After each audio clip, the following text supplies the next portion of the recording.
Hello everyone, welcome to our channel Legal Mind Map. So today in this video we'll cover suit for permanent injunction जिसका हम draft cover करेंगे, but of course हम explanation, draft, affidavit and case law भी cover करेंगे. Our subject is drafting, pleading and conveyancing. Let's start our video. सबसे पहले हम इसको एक एग्जाम्पल के साथ स्टार्ट करेंगे और समझेंगे इसको. सबसे पहले इंजंक्शन का मीनिंग समझ लीजिए. टू टाइप्स ऑफ इंजंक्शंस होते हैं, permanent and temporary.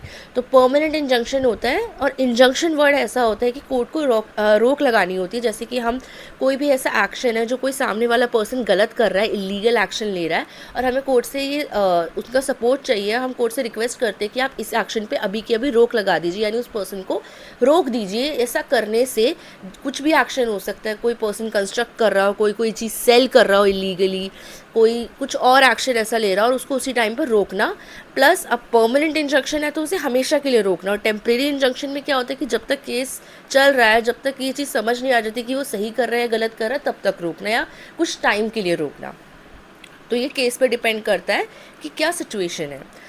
So let's start with this. और अभी हम इस वीडियो में परमानेंट इंजंक्शन की बात करेंगे. So imagine Rohan owns a small plot of land in his city. तो रोहन जो है वो ओनर है एक स्मॉल लैंड का अपनी सिटी में, और वो लीगली एक्वायर करता है उस प्रॉपर्टी को. ठीक है, उसके पास रजिस्टर सेल डीड भी है, और वो पीसफुली सेवरल ईयर से उस प्रॉपर्टी में रह रहा था और मे बी ऑक्यूपाई कर रखी थी, और वो ओनर था उस प्रॉपर्टी का. ठीक है. So one day his neighbour Vijay starts building a wall that extend on to Rohan's land. यानी कि एक दिन क्या हुआ, उनका जो नेबर था, रोहन का नेबर जो था विजय, उन्होंने वॉल बिल्ड करना स्टार्ट किया, जो कि बिल्ड होते होते विजय की प्रॉपर्टी से सीधा रोहन की प्रॉपर्टी पे पहुंच गई, जो एक तरीके से इंटरफेयर किया रोहन की प्रॉपर्टी पे. सो वो भी रोहन की परमिशन के बिना. ठीक है. So despite Rohan's repeated warning, Rohan ने काफ़ी बार वार्न भी किया, लेकिन विजय ने नहीं सुना और अपनी कंस्ट्रक्शन को कंटिन्यू किया. ठीक है. और उसने ये क्लेम किया विजय ने कि ये जो लैंड है वो मेरा है, वो रोहन का नहीं, मेरा लैंड है. सो रोहन ने, उसके पास कोई चॉइस नहीं बची थी, तो उसने लीगल एक्शन लिया. सो विजय ने रिफ्यूज़ कर दिया कि वो अपने कंस्ट्रक्शन को रोकेगा नहीं और ये प्रॉपर्टी उसकी है. तो रोहन ने फाइल किया, Rohan files a suit for permanent injunction. Permanent कह सकते हैं या मैंडेटरी कह सकते हैं. ठीक है. In the civil court. In his law suit Rohan ने क्या क्या आर्ग्यू किया कि वो लॉफुल ऑनर है उस लैंड का, और जो विजय है वो रॉन्गफुली इंटरफेयर कर रहा है उसकी प्रॉपर्टी में, यानी कि एक तरीके से ट्रेसपास कर रहा है, जो कि उसकी लीगल राइट्स को एक तरीके से वायलेट करना हो गया. ठीक है. और विजय का कोई लीगल राइट भी नहीं है रोहन की प्रॉपर्टी पे, और विजय के पास ऐसा कोई राइट नहीं है कि वो रोहन की प्रॉपर्टी पे कंस्ट्रक्ट कर सकता है. Vijay actions are causing him harm. Vijay की जो एक्शन है वो ना कि सिर्फ रोहन को हार्म कर रहे हैं, बट उसके राइट्स भी वायलेट कर रहे हैं. एंड रोहन के पास कोई और ऑप्शन नहीं बचता है, तो वो कोर्ट को चाहता है कि कोर्ट उसकी हेल्प करे एंड कोर्ट इस मामले में इंटरफेयर करे. सो कोर्ट्स डिसीजन. अब कोर्ट का डिसीजन क्या है? After examining the fact, court ने जब एविडेंस देखे, फैक्ट देखे, सो कोर्ट ने रोहन को क्या ग्रांट किया? Permanent injunction. जिसका मतलब है कि विजय लीगली रिस्ट्रेन हो गया, एक तरीके से विजय पे रोक लगा दी कि वो रोहन की प्रॉपर्टी में आगे कंस्ट्रक्शन नहीं कर सकता है, रोहन की प्रॉपर्टी में दखल अंदाजी नहीं कर सकता है, which is a trespass, right. So from trespassing, कि विजय अब रोहन की प्रॉपर्टी में ट्रेसपास नहीं कर सकते या फिर इंटरफेयर नहीं कर सकता है. Now the court also issue a mandatory injunction. Court ने एक मैंडेटरी इंजंक्शन भी इशू किया, जिससे डायरेक्ट किया उसने विजय को कि to remove the illegal construction, कि जो भी आपने इलीगल कंस्ट्रक्शन की है उसको आप अभी की अभी रिमूव कीजिए, और विजय की लैंड जैसी थी उसे उसी ओरिजिनल हालात में उसे वापस कर दीजिए, जैसी उसकी लैंड आपकी कंस्ट्रक्शन से पहले थी. सो ये एग्जाम्पल है जो कि इलिस्ट्रेट कर रहा है कि परमानेंट इंजंक्शन कैसे मतलब कि एक आपकी फ्यूचर में जो आपकी प्रॉब्लम बढ़ सकती है उसको किस तरीके से अवॉइड करती है. ठीक है. Permanent injunction requires a person to take a specific action, like removing unauthorise construction, जैसे इस एग्जाम्पल में था. ठीक है. अब बाकी हम एक्सप्लेनेशन से समझते हैं. Meaning of permanent injunction. अब permanent injunction is a legal order. Permanent injunction क्या है? एक लीगल ऑर्डर है जो इशू किया जाता है कोर्ट के थ्रू, ताकि एक पार्टी को प्रिवेंट करे, यानी कि रोके from performing a particular act. कोई भी एक्ट परफॉर्म करने के लिए एक पार्टी पे रोकना उसको, ठीक है। Once granted it remains effective unless modified. एक बार मिल गया ये, यानी एक बार ग्रांट कर दिया कोर्ट ने, जैसे रोहन के केस में ग्रांट कर दिया था, तो जब तक उसे मॉडिफाई नहीं करते या विजय उसके ऊपर कुछ और एक्शन नहीं लेता कि कोर्ट से जाके बोलता है या कुछ डॉक्यूमेंट शो नहीं करता, प्रूफ नहीं करता कि नहीं ऐसा नहीं है एंड ऑल, तब तक वो रिवोक तो नहीं हो सके, या तो रिवोक होगा या मॉडिफाई होगा, जो भी चेंजेस होंगे वो डिपेंड करता है जो विजय अपनी आर्ग्यूमेंट्स रखता है उसके ऊपर। बट अगर एक बार कोर्ट ने दे दिया, रोक लगा दी, इंजंक्शन ऑर्डर पास कर दिया, तो वो माना जाएगा। Unlike temporary interim injunction which are granted for a specific period। अब temporary या फिर interim injunctions क्या होते हैं, कुछ specific period के लिए grant किए जाते हैं, not for permanently। May be कि जब तक केस चल रहा है तब तक, जब ये नहीं पता कि कौन सी साइड सही है कौन सी साइड गलत है, तब तक के लिए, या फिर for a period of time कि तब तक ये नुकसान रुक जाएगा, ऐसा कोई भी कुछ टाइम के लिए, तो वो टेम्परेरी और इंटरिम इंजंक्शन में आ जाता है, जो ग्रांट किया जाता है कुछ स्पेसिफिक टाइम के लिए, कोर्ट के आगे के ऑर्डर्स जब तक ना आए तब तक के लिए, ठीक है। और परमानेंट इंजंक्शंस प्रोवाइड करता है लॉन्ग टर्म रिलीफ, ठीक है। सो नाउ लीगल प्रोविजंस जो गवर्न करते हैं परमानेंट इंजंक्शन को in India. Permanent injunctions are primarily govern by section 38 of the specific relief act 1963।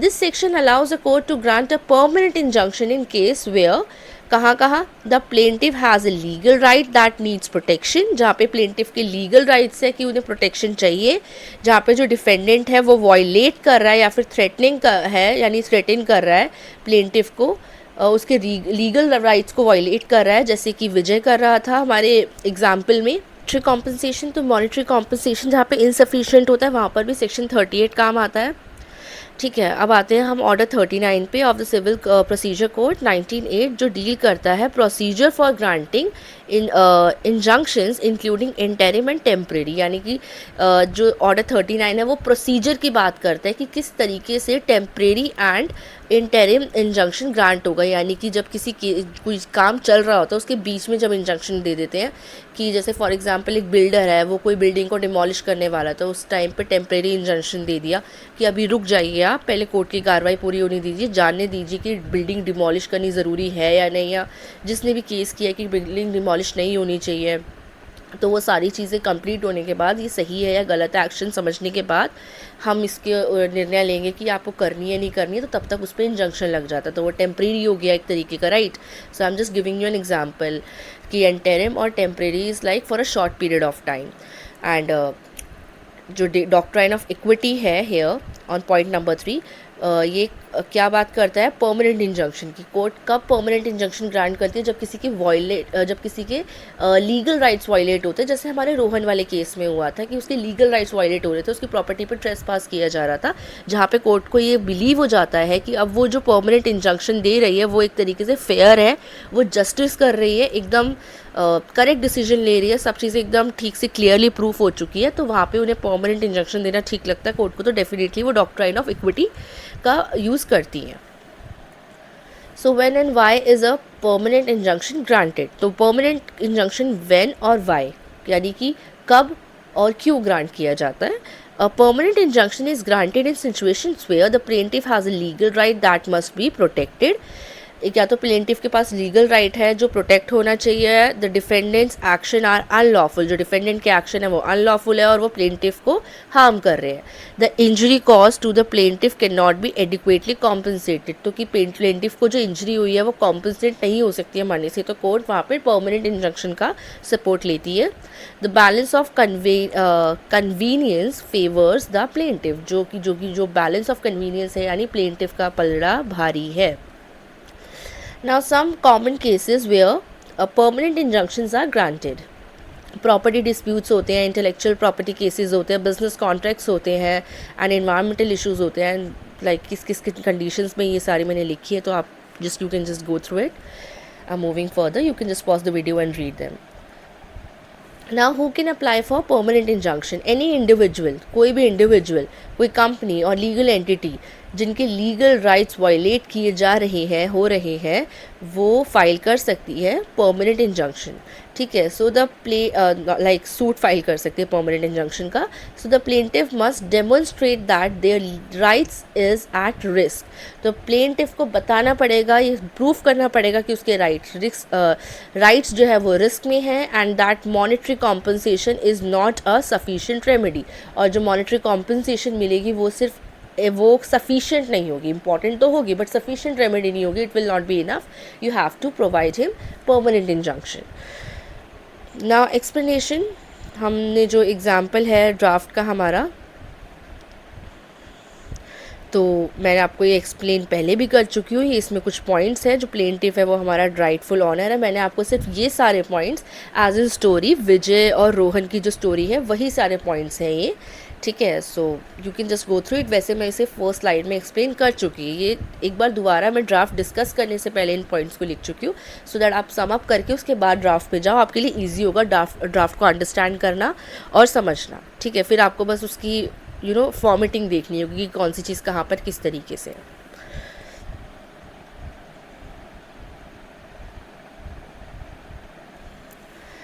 Moving further, draft पे आ जाते हैं हम अगेन।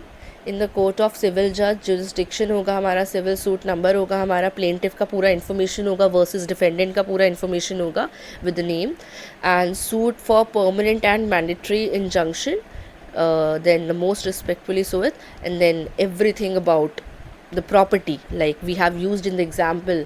हमारा जो मतलब ड्राफ्ट से पहले हमने एग्जाम्पल डिस्कस किया था रोहन और विजय का, मैंने उसमें नाम दे दिया था, इसमें कोई नाम नहीं है, तो आपको नाम से थोड़ा याद रहता है, मैं इसलिए कोशिश करती हूँ नाम देने की। तो you have to mention all the details, everything you have to mention here. तो इसमें सारे पॉइंट्स मेंशन आप एक बार देख सकते हो, you can just read all the points, have to tell date and everything, you have to mention all the important details, जिससे court को हेल्प मिलेगी समझने के लिए कौन सी चीज़, कॉज ऑफ एक्शन कैसे और कहाँ हुआ था, कब हुआ था। I am moving further, you have to pause the video to read it. Then prayers, आपको परमानेंट इंजंक्शन चाहिए जो मैंडेटरी इंजंक्शन, तो you have to write in the prayer. Then everything, location, date, plaintiff through counsel, their name and the contact details and the signatures, everything you have to write. Now affidavit, signatures, notary, oath, commission, जो भी आपका commissioner का जो formalities होती है, make sure you are writing all of these things, you are mentioning in your draft. Now let's discuss the case law. State Bank of India, Tiruchirampalli versus J.S. Ramamurthy 1981। मैंने बहुत try किया इस name को बोलने की, but मैंने अभी भी मिस्टेक करी थी।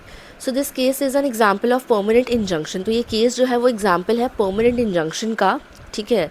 मतलब इस सूट परमानेंट इंजंक्शन सूट का, जहाँ पे स्टेट बैंक एक पार्टी है इसके अंदर, स्टेट बैंक ऑफ इंडिया, ठीक है, और उन्होंने इंजंक्शन मांगा है against J.S. Ramamurthy to prevent him from interfering with the bank's lawful possession of a property, ठीक है। तो बैंक की लॉफुल पोजेस की गई प्रॉपर्टी थी, जिसमें बैंक का कहना था इस केस के अंदर कि J.S. रामामूर्ति जो थे वो इंटरफेयर कर रहे थे अनऑथराइज तरीके से। सो the fact of the case is SBI was lawful possession, SBI was in lawful possession, SBI जो थी वो lawful possession में थी प्रॉपर्टी के फॉर बैंकिंग ऑपरेशंस, और J.S. रामामूर्ति जो कि डिफेंडेंट है इस केस के अंदर, वो इंटरफेयर कर रहे थे with the bank's possession, claim कर रहे थे कुछ rights over the property. So SBI filed a suit for permanent injunction. So SBI ने फाइल किया suit for permanent injunction and requesting the court to restrain, यानी कि उन्होंने कहा कि आप डिफेंडेंट को रोकिए कि वो हमें डिस्टर्ब ना करे, वो अननेसेसरी अपने राइट्स को क्लेम ना करे अगर उनके राइट्स नहीं है तो, और मतलब कुछ भी अनऑथराइज तरीके से तो बिल्कुल भी नहीं। सो लीगल इशू इसमें क्या था कि मेन इशू ये था that was whether the defendant had any legal rights to interfere, क्या जो J.S. थे उनके पास, रामामूर्ति के पास कोई लीगल राइट थे इंटरफेयर करने के प्रॉपर्टी में जो SBI की पोजेशन में थी, ठीक है। SBI right now is not saying कि वो ओनर है उस प्रॉपर्टी के, SBI कह रहा है वो पोजेशन में प्रॉपर्टी हमारे, ठीक है। And whether the bank was entitled to permanent injunction, और बैंक को क्या इस केस में, जब बैंक ओनर नहीं है उस प्रॉपर्टी का, बैंक सिर्फ उसे लीगली एक पोजेशन में है बैंक उस प्रॉपर्टी की, तो क्या बैंक को परमानेंट इंजंक्शन मिलेगा इस केस में? So the court ruled in favor of SBI, stating that the bank was the lawful possessor of the property. The defendant had no legal right to interfere with it.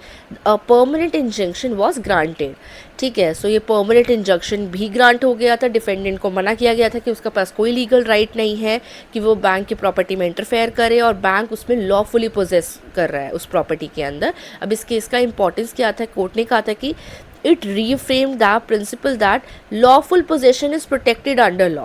lawful possession जो है उसे protect किया जाता है law के under, even if the possessor, यानी जो property को ऑक्यूपाई कर रहा है लॉफुल तरीके से, वो चाहे उसका एब्सोल्यूट ऑनर ना हो, तब भी कोई पर्सन आके उसको डिस्टर्ब इस तरह नहीं कर सकते। जैसे फॉर एग्जांपल हम रेंट की बात करते हैं, टेनेंट होते हैं हमारे, जो अगर वो किसी प्रॉपर्टी को तरीके से अगर ऑक्यूपाई कर रहे हैं, यानी लॉफुल तरीके से उसको उसमें वो रह रहे हैं, तो इसका मतलब ये तो नहीं कि हम उनकी प्रॉपर्टी में ट्रेसपास करेंगे या कोई भी उनकी प्रॉपर्टी में उनकी मर्जी की बिना उनकी प्राइवेसी में दखल अंदाजी करेगा। That is wrong, right.